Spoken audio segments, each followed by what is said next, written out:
केंद्रीय शिक्षा मंत्री धर्मेंद्र प्रधान ने G20 के शिक्षा कार्य समूह की बैठक के दौरान प्रदर्शनी का किया उद्घाटन। कहा, राष्ट्रीय शिक्षा नीति युवाओं की वैश्विक आकांक्षाओं को पूरा करती है। सिमडेगा पुलिस ने PLFI के 3 उग्रवादियों को किया गिरफ्तार। पोकलेन में आगजनी समेत कई कांडों में पुलिस को थी इनकी तलाश।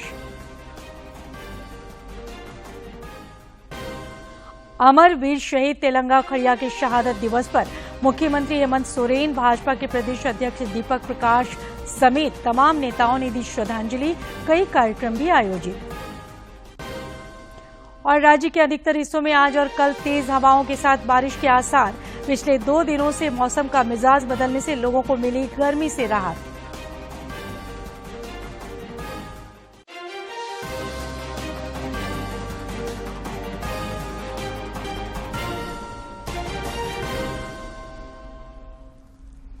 नमस्कार, खबरें झारखंड में आपका स्वागत है। खबरों के साथ मैं हूं सरोज झा और अब खबरें विस्तार से।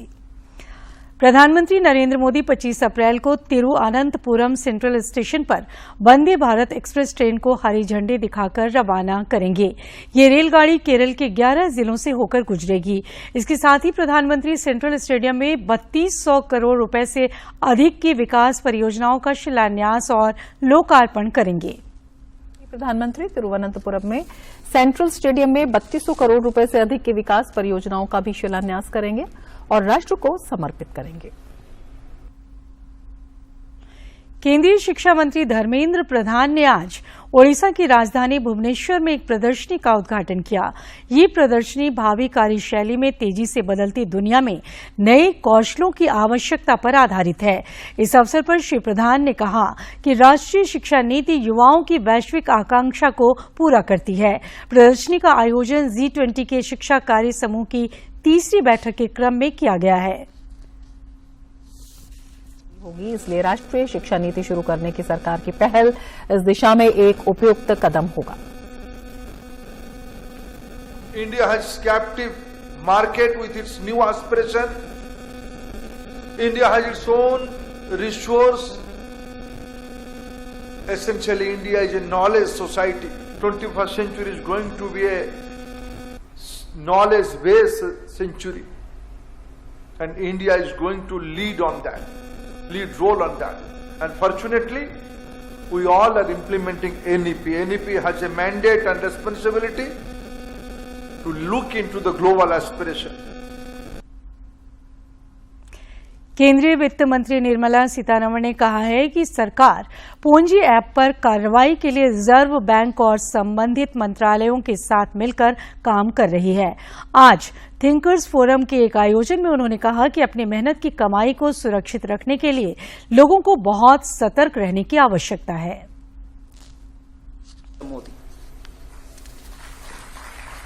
He has been a chief minister himself, so he knows what it is to recognize the role of states and give them their due in time. Gujarat की साबरकांठा में वेद संस्कृत ज्ञान गौरव समारंभ समारोह का आयोजन किया जा रहा है। इस मौके पर आए RSS के प्रमुख मोहन भागवत समेत कई गणमान्य लोग शामिल हुए। इस दौरान मोहन भागवत ने कहा कि देश में विकास के साथ साथ अपने संस्कार को भी आगे बढ़ाने की जरूरत है। वाली महाशक्ति नहीं बनना है, हमको विश्व को आज के उसकी समस्याओं का उत्तर देने वाला देश बनना है। हमको विश्व को नित्य शाश्वत सुख शांति प्रेम का रास्ता दिखाने वाला, आचरण से दिखाने वाला देश बनना है। यही हमारे लिए पूर्वजों का भी आदेश है, ये हमारा कर्तव्य है। और ये कर्तव्य अगर करना है तो विश्व की एकता के सत्य पर आधारित जो भद्र है। केंद्रीय जल शक्ति मंत्री गजेंद्र सिंह शेखावत ने कहा है कि भारत और पाकिस्तान के बीच सिंधु नदी जल संधि दुनिया की सबसे पवित्र समझौतों में से एक है, लेकिन पाकिस्तान द्वारा आधारहीन और तथ्यहीन बातों को लेकर इसकी परियोजनाओं में कई बार व्यवधान उत्पन्न किए गए हैं। प्रत्यक्ष युद्ध होने के बाद में भी भारत ने आज भी उस ट्रीटी की पवित्रता, शुचिता और सम्मान को बनाए रखा है। ये भारत के राष्ट्रीय चरित्र को दर्शाता है। पाकिस्तान ने हाल ही में जो भारत के अधिकार का विषय है उसको चुनौती देते हुए थर्ड पार्टी ने इंस्पेक्टर नियुक्त करने की मांग वर्ल्ड बैंक से की थी। उसी के साथ में जाकर के पैरेलली उन्होंने इंटरनेशनल कोर्ट ऑफ जस्टिस में एक वाद दायर किया है। झारखंड में लोगों को आकस्मिक मौकों पर बेहतर स्वास्थ्य सुविधा मिल सके, इसके लिए 28 अप्रैल को मुख्यमंत्री हेमंत सोरेन एयर एम्बुलेंस सेवा की शुरुआत करेंगे।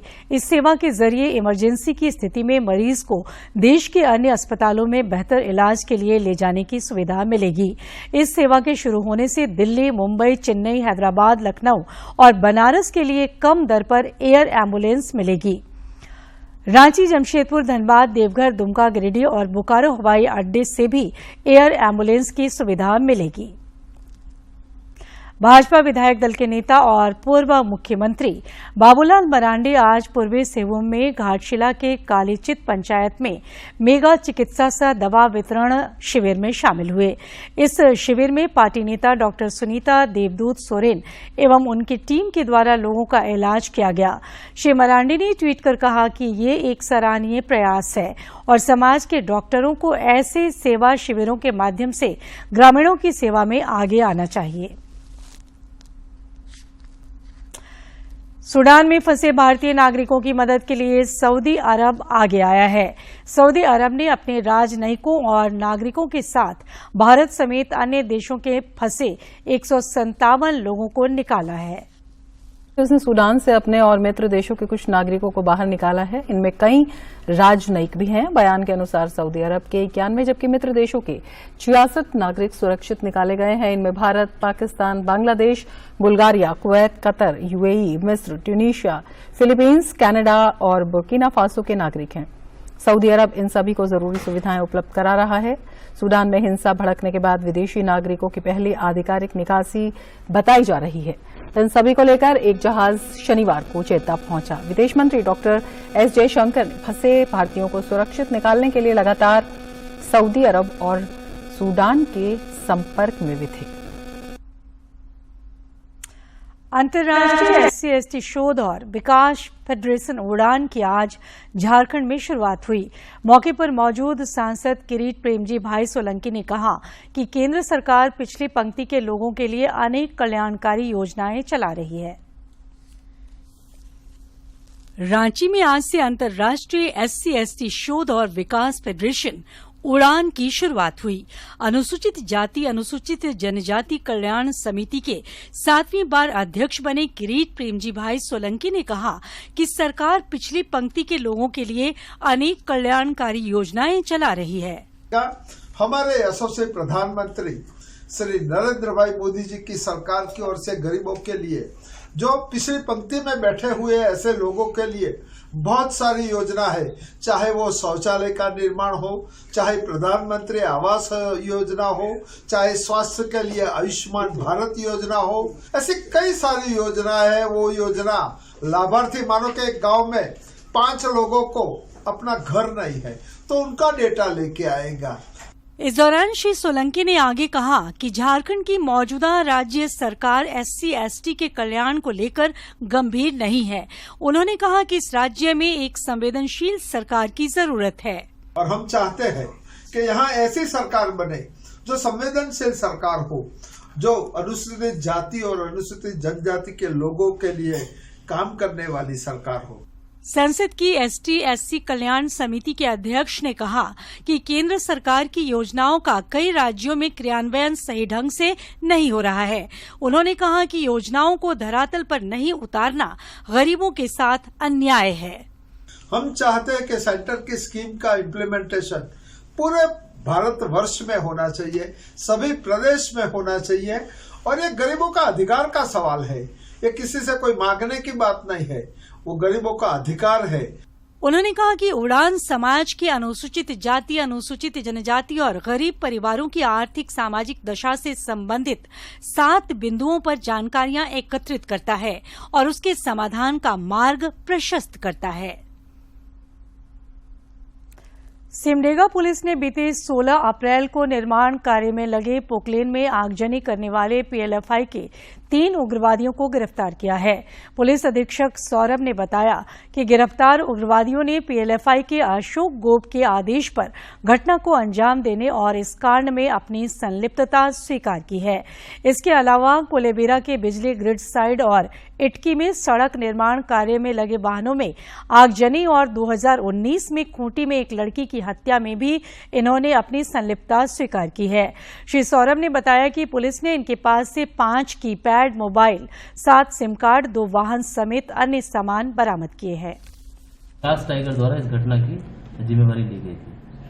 घटना के त्वरित उद्भेदन के लिए एक अनुमंडल पुलिस पदाधिकारी के नेतृत्व में टीम का गठन किया गया, जिनके द्वारा इस घटना में 3 लोगों की गिरफ्तारी कर ली गई। तीनों के नाम नीतीश गोप, नीरज गोप और सतीश उरांव।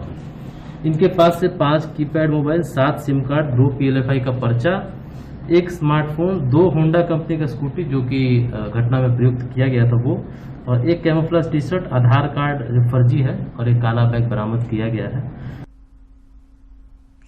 मुख्यमंत्री हेमंत सोरेन ने अमर वीर शहीद तेलंगा खड़िया के शहादत दिवस पर अपनी श्रद्धांजलि अर्पित की है। मुख्यमंत्री ने ट्वीट कर कहा कि जल, जंगल और जमीन की रक्षा के लिए अंग्रेज शोषकों के खिलाफ उनके विद्रोह और शहादत को सदैव याद रखा जाएगा। झारखंड की माटी के वीर सपूत को शत शत नमन।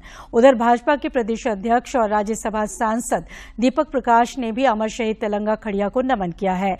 उन्होंने लिखा कि उनकी शहादत को देश हमेशा याद रखेगा। झारखंड के वीर शहीद तेलंगा खड़िया के शहादत दिवस के अवसर पर सिमडेगा में उन्हें श्रद्धा सुमन अर्पित किए गए और उनकी दिखाई राह पर चलने का संकल्प लिया गया। शहीद तेलंगा खड़िया स्मारक स्थल में खड़िया समाज के पदाधिकारियों और सदस्यों तथा शहरवासियों ने उनकी प्रतिमा पर माल्यार्पण किया। वक्ताओं ने कहा कि स्वाधीनता संग्राम में वीर तेलंगा खड़िया की भूमिका को भुलाया नहीं जा सकता है।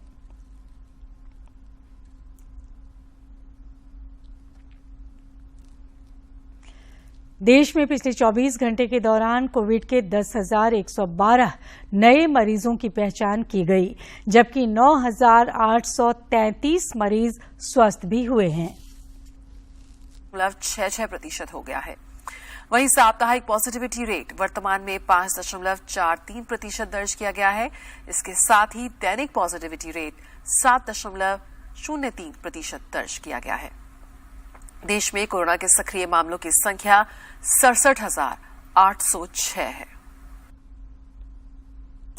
इधर झारखंड में भी कोविड संक्रमितों की संख्या में लगातार बढ़ोतरी देखी जा रही है। राज्य में कोविड के सक्रिय मामलों की संख्या 300 के पार पहुंच गई है। इनमें रांची में सबसे अधिक 81 लोग कोविड से संक्रमित हैं। कोविड महामारी के खिलाफ सबसे अधिक प्रभावी हथियार के रूप में देश में टीकाकरण अभियान लगातार जारी है।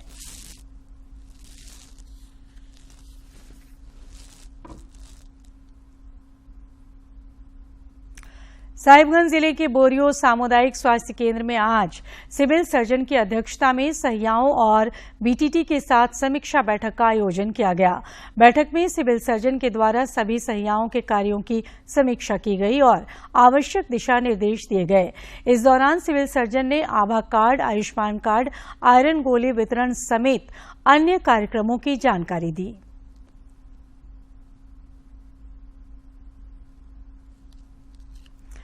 धनबाद के सिविल सर्जन डॉक्टर आलोक विश्वकर्मा ने कहा है कि सामाजिक जिम्मेदारी का निर्वहन करके ही मलेरिया जैसी बीमारी को रोका जा सकता है। वे आज विश्व मलेरिया दिवस पर आयोजित प्रेस कॉन्फ्रेंस में संवाददाताओं से बातचीत कर रहे थे। उन्होंने कहा कि मलेरिया की रोकथाम एवं उसके बचाव के लिए अपने आसपास पानी को जमा न होने दें। जमे हुए पानी में कीटनाशक, जला हुआ मोबिल, किरासन तेल डालें जिससे मच्छर प्रजनन न कर सके। सिविल सर्जन ने कहा कि विश्व मलेरिया दिवस मनाने का उद्देश्य मलेरिया को नियंत्रित करने, उसके उन्मूलन के वैश्विक प्रयास के बारे में और लोगों में जागरूकता बढ़ाना है। भारतीय मजदूर संघ ने आज रांची में प्रेस कॉन्फ्रेंस कर सरकार के सामने कई मांगे रखी। भारतीय मजदूर संघ के प्रदेश अध्यक्ष सत्यनारायण सिंह ने ठेका प्रथा के अंधानुकरण पर रोक लगाने की मांग की। उन्होंने मांग करते हुए कहा कि न्यूनतम मजदूरी के बदले जीविका मजदूरी तय हो। हजार पूरे देश के डेलीगेट्स थे, जिसमें पहला प्रस्ताव है कि देश में चाहे वो खेतिहर मजदूर हो, चाहे किसी प्रकार का मजदूर हो, चाहे पत्रकार क्यों न हो, electronics media, print media, rickshaw चलाने वाले, टेम्पू चलाने वाले, प्राइवेट गाड़ी चलाने वाले, किसान हो, छोटे छोटे लघु उद्योग में काम करने वाले मजदूर हो। वीर कुंवर सिंह विजय दिवस के अवसर पर आज सिमडेगा में कार्यक्रम आयोजित कर स्वाधीनता संग्राम में उनकी महत्वपूर्ण भूमिका पर चर्चा की गई। जिला परिषद द्वारा निर्मित बहुउद्देशीय सामुदायिक भवन में अखिल भारतीय क्षत्रिय महासभा द्वारा आयोजित कार्यक्रम में महासभा के पदाधिकारियों और शहरवासियों ने वीर कुंवर सिंह के चित्र पर माल्यार्पण कर उनकी जीवनी पर प्रकाश डाला। वक्ताओं ने कहा कि वीर कुंवर सिंह ने 80 वर्ष की उम्र में देशभक्ति का जो उदाहरण प्रस्तुत किया वो अद्भुत है। उनको याद है कि 1986 में हमने शुरू किया वीर कुंवर सिंह, लेकिन पूरे भारत में मनाया जाता है और वीर कुंवर सिंह कोई छोटा मोटा तो स्वतंत्रता सेनानी है नहीं। हम लोग भी आज भी यहाँ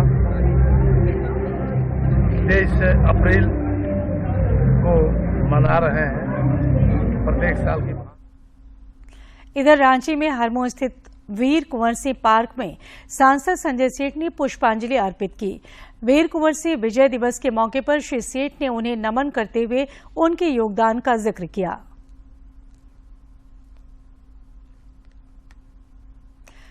प्रधानमंत्री नरेंद्र मोदी 30 अप्रैल को मन की बात कार्यक्रम के 100वें एपिसोड के जरिए देशवासियों के साथ अपने विचार साझा करेंगे।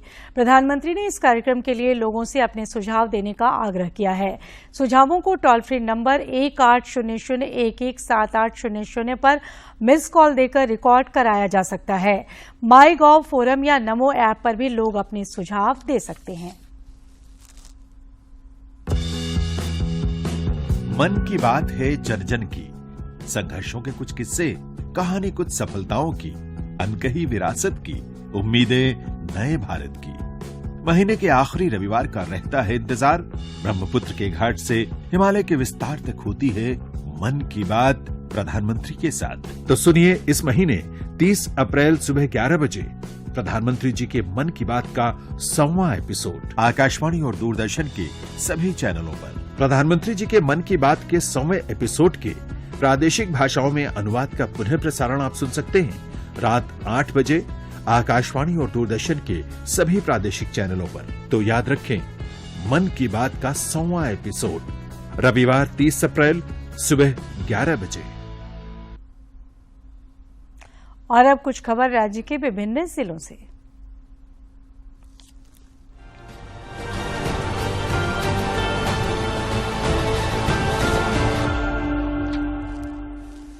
जमीन घोटाले मामले में रांची के पूर्व उपायुक्त छवि रंजन को ईडी ने एक बार फिर से समन जारी कर 24 अप्रैल को पूछताछ के लिए पेश होने को कहा है। ईडी ने उन्हें ज्यादा समय देने से साफ मना कर दिया। इससे पहले ईडी ने उन्हें 21 अप्रैल को शाम 4 बजे तक उसके रांची स्थित क्षेत्रीय कार्यालय में पेश होने के लिए कहा था। राज्य में ओबीसी आरक्षण विधेयक को भाजपा विधायक सीपी सिंह ने गैर जरूरी बताया है। उन्होंने कहा कि जब सुप्रीम कोर्ट का निर्णय है कि 50% से अधिक आरक्षण नहीं दिया जा सकता, तो फिर इस विधेयक का औचित्य क्या है। बकोरिया हत्याकांड को लेकर सीबीआई द्वारा कोर्ट में सौंपी गई क्लोजर रिपोर्ट को कांग्रेस और राजद ने पीड़ितों के साथ अन्याय बताया है।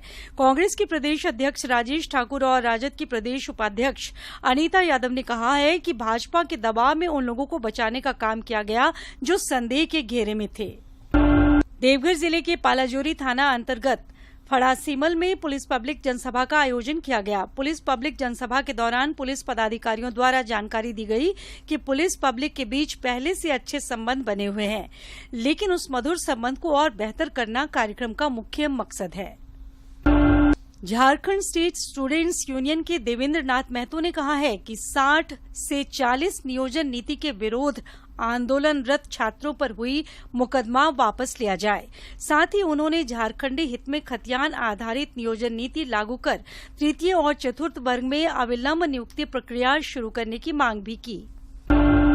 भाकपा माले ने पार्टी की 54वां स्थापना दिवस पूरे राज्य में मनाया। सभी जिलों में ब्रांचों स्तर पर विकेंद्रित तरीके से मनाया गया। सर्वहारा वर्ग के सर्वोत्तम चिंतक लेनिन की जयंती पर उनकी तस्वीर पर माल्यार्पण कर रांची जिले में 20 से अधिक ब्रांचों में स्थापना दिवस पर कार्यक्रम आयोजित हुआ।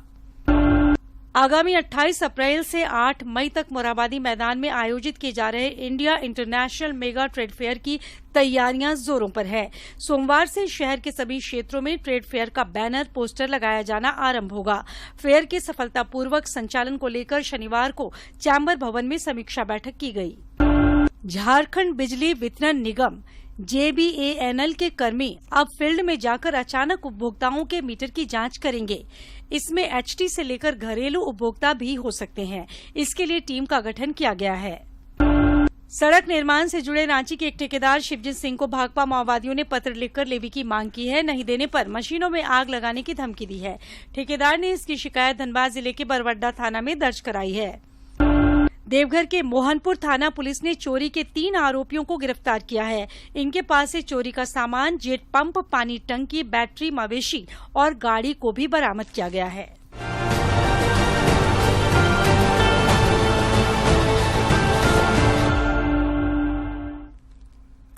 मौसम विभाग ने राज्य के अधिकतर हिस्सों में आज और कल तक बारिश होने की संभावना जताई है।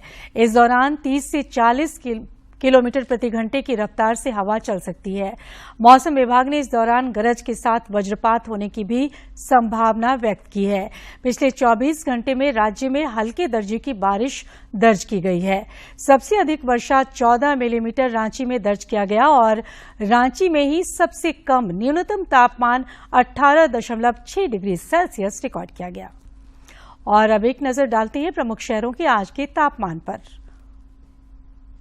राजधानी रांची का अधिकतम तापमान 31.6 और न्यूनतम तापमान 18.6 डिग्री सेल्सियस रिकॉर्ड किया गया।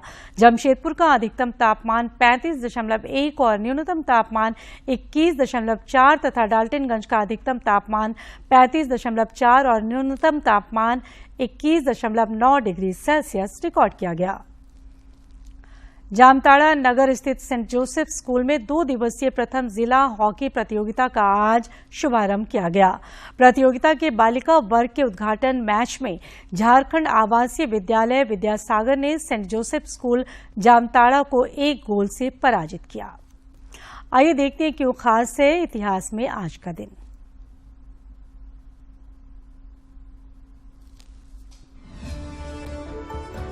तेईस अप्रैल साल 1921 को नेताजी सुभाष चंद्र बोस ने भारतीय सिविल सेवा से इस्तीफा दिया था।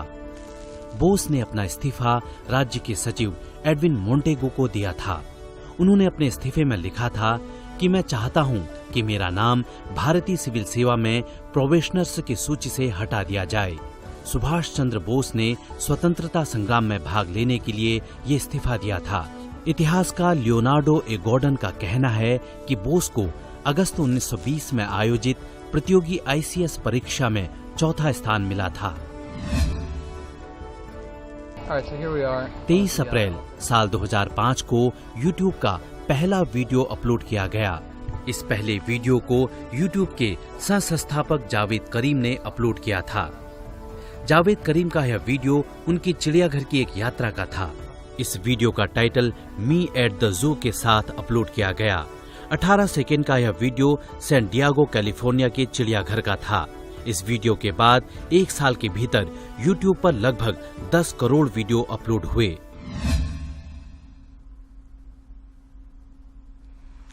हमारे पद में आज हम जानते हैं कसीदाकारी और बुनाई के क्षेत्र में सम्मानित कलाकार पद्मश्री भानुभाई चितारा के बारे में।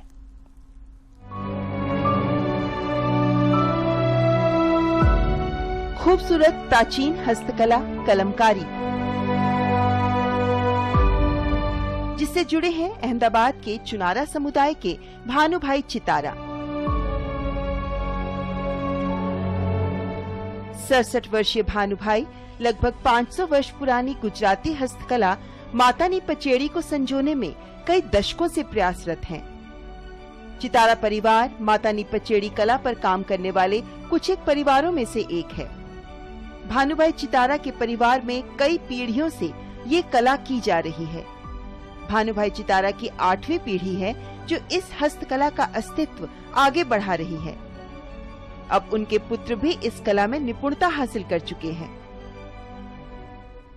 ये कला तो बहुत पुरानी है, वैसे भी आगे हम बढ़ाना चाहते हैं और ये वैसे भी हम तो बढ़ा दे। लड़के भी अभी हाल में काम कर रहे हैं।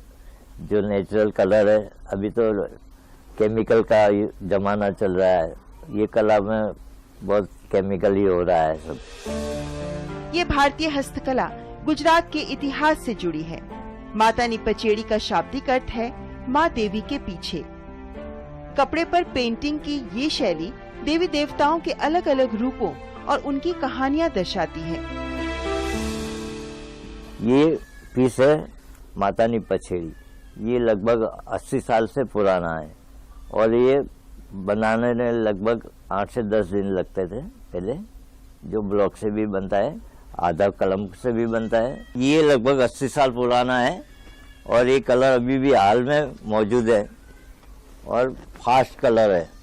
कैमल बना हुआ है, ऊंट, वो हाथ से बना हुआ है कलम से। और ये ब्लॉक है, लगभग 400 साल पुराना है और ये 80 साल से पुराना है और ये अभी भी हाल कलर भी मौजूद है। इस कला को करने वाली गुजरात की वाघरी खानाबदोश जनजातियां होती थीं, जो ग्रामीण समुदायों द्वारा माता के विभिन्न अवतारों की पूजा करने के लिए इसे तैयार करती थी। इस कला में हाथों से पहले महीन चित्रकारी की जाती है, फिर इसमें प्राकृतिक रंग भरे जाते हैं। पापा की उम्र जो अभी 67 इयर्स ओल्ड है, लेकिन अभी भी उनको इस कला के लिए आप बताओ कि अभी पापा ये माता की पचड़ी बनानी है तो तुरंत ही हमको प्रोवाइड करते हैं कि आपको किस चीज की जरूरत है, वो हमको पूरा मार्गदर्शन देते हैं। बहुत खुशी की बात है, सरकार, भारत सरकार ने अभी आर्ट को बहुत ही ज्यादा प्रोत्साहन देने का फैसला कर रही है। हमें बहुत खुशी है कि हमारे गुजरात में 2023 के लिए एक पिथोरा पेंटिंग और मातानी पचड़ी 2 आर्टिजन को पद्मश्री अवार्ड से नवाजा गया है। इसी तरह आर्ट को और आर्टिजन को ज्यादा से ज्यादा प्रोत्साहित किया जाए ताकि हमारी भारत की धरोहर और संस्कृति और ज्यादा निखार के जिंदा रहे। एक मान्यता के अनुसार इस कला की शुरुआत गुजरात के एक ऐसे समुदाय ने की जिन्हें जातिवाद के कारण मंदिर में जाने से रोका जाता था। उस दौरान वे स्वयं वस्त्र पर ही इस कला के द्वारा देवताओं के चित्र बनाकर पूजा करते थे। मातानी पचेड़ी के माध्यम से देवी माँ मंदिरों के साथ साथ शहर की गलियों और झुग्गियों तक विराजमान हो गयी। हालांकि अब ये भेदभाव समाप्त हो चुका है, लेकिन मातानी पचेड़ी की पूजा की परंपरा आज भी जारी है।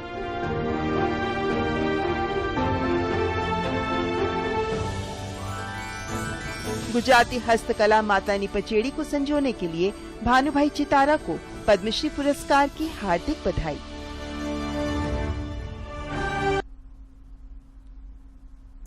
रांची में महिलाओं का एक बड़ा समूह सोहराय चित्रकला के जरिए न सिर्फ सशक्त बन रहा है बल्कि देश और दुनिया के फलक पर इस कला को भी सम्मान दिला रहा है। देखिए ये रिपोर्ट। झारखंड के ग्रामीण जीवन शैली, आर्थिक क्रियाकलाप और देश के गौरव को रंगों और कूचे से जीवंत करने का नाम है सोहराई पेंटिंग। इस क्षेत्र में जाना माना नाम है जयश्री इंदवार का। आज से करीब 18 वर्ष पूर्व इन्होंने कुछ ग्रामीण महिलाओं को साथ लेकर सोहराई चित्रकला को सम्मान और पहचान दिलाने की मुहिम शुरू की थी। कारवां बढ़ने के साथ साथ कुनबा भी बड़ा होता चला गया और इस कला के जरिए आज इनसे जुड़ी सैकड़ों महिलाओं का परिवार चल रहा है। गांव की जितनी भी महिलाएं हैं उन लोगों को सिखा करके फिर ये पेंटिंग हम लोग कपड़े पे और हैंडमेड सीट पे करते थे। फिर करते करते हम लोग धीरे धीरे जब परिस्थिति कुछ ऐसी हो गई कि हमें उसमें काम नहीं मिलने लगा तो फिर हम लोग वॉल पे काम करने लगे और फिर कारवां बढ़ते चला गया। जयश्री बताती हैं कि एक ऐसा भी दौर आया। और आखिर में इस बुलेटिन के मुख्य समाचार एक बार फिर। केंद्रीय शिक्षा मंत्री धर्मेंद्र प्रधान ने G20 के शिक्षा कार्य समूह की बैठक के दौरान प्रदर्शनी का किया उद्घाटन। कहा, राष्ट्रीय शिक्षा नीति युवाओं की वैश्विक आकांक्षाओं को पूरा करती है। सिमडेगा पुलिस ने PLFI के 3 उग्रवादियों को किया गिरफ्तार। पोकलेन में आगजनी समेत कई कांडों में पुलिस को थी इनकी तलाश। अमर वीर शहीद तेलंगा खड़िया के शहादत दिवस पर मुख्यमंत्री हेमंत सोरेन, भाजपा के प्रदेश अध्यक्ष दीपक प्रकाश समेत तमाम नेताओं ने दी श्रद्धांजलि। कई कार्यक्रम भी आयोजित। और राज्य के अधिकतर हिस्सों में आज और कल तेज हवाओं के साथ बारिश के आसार। पिछले 2 दिनों से मौसम का मिजाज बदलने से लोगों को मिली गर्मी से राहत।